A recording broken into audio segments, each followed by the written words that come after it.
ಶ್ರೀಮಂತ. ಒಬ್ಬ ದೊಡ್ಡ ಶ್ರೀಮಂತ ಇರ್ತಾನೆ. ಸ್ವಲ್ಪ ಉದಾರಿಯೂ ಆಗಿರ್ತಾನೆ.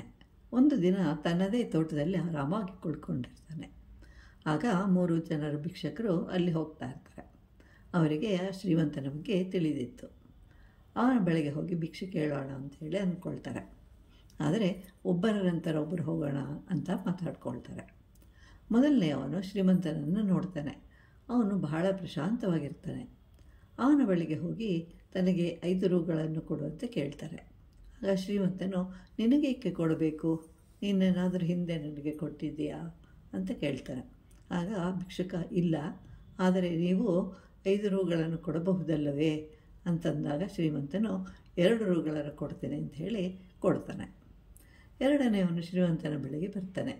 ತಾನು 8 ದಿನಗಳಿಂದಲೂ ಊಟ ಮಾಡಿಲ್ಲ, ಆದ್ದರಿಂದ ನನಗೆ ಸ್ವಲ್ಪ ಹಣ ಕೊಡಿ ಅಂತ ಕೇಳ್ತಾನೆ. ಶ್ರೀಮಂತ ಅವನಿಗೆ 10 ರೂಗಳನ್ನು ಕೊಡ್ತಾನೆ. ಮೂರನೆಯವನು ಶ್ರೀಮಂತನ ಬಳಿಗೆ ಬರ್ತಾನೆ. ನಮಸ್ಕರಿಸಿ ಮಾಲೀಕನಾಗ್ತಾನೆ. ನೀವು ಬಹಳ ಉತ್ತಮರು, ಉದಾರಿಗಳು, ನಿಮ್ಮನ್ನು ನೋಡುವುದೇ ಭಾಗ್ಯ ಅಂತ ಹೇಳ್ತಾನೆ. ಊರಿನಲ್ಲಿ ನಿಮಗೆ ಒಳ್ಳೆಯ ಹೆಸರಿದೆ, ಆದ್ದರಿಂದ ಒಂದು ಸಲ ನಿಮ್ಮನ್ನು ನೋಡಿ ಹೋಗೋಣ ಅಂತ ಬಂದೆ ಅಂತ ಹೇಳ್ತಾನೆ. ಶ್ರೀಮಂತನು ಮೂರನೆಯ ಭಿಕ್ಷುಕನನ್ನು ತನಗೆ ಸಮಾನವಾಗಿ ಕುಳಿತುಕೊಳ್ಳಲು ಹೇಳ್ತಾನೆ.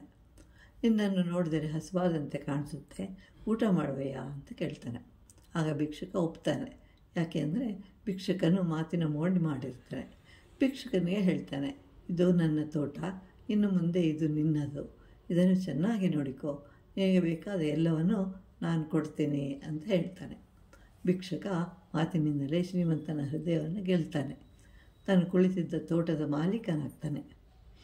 ಈ ಜಗತ್ತು ಸಹ ನಾವಿರುವ ತೋಟ. ಇಲ್ಲಿ ಬದುಕಬೇಕಾದರೆ ಒಳ್ಳೆಯ 4 ಮಾತುಗಳು ಬೇಕು. ಮೃದು ವಚನಗಳು, ಜಪಾತಪಗಳು. ಮಾತಿನಲ್ಲಿ ಮೃದುತ್ವ ಇರಬೇಕು, ಸತ್ಯವಿರಬೇಕು.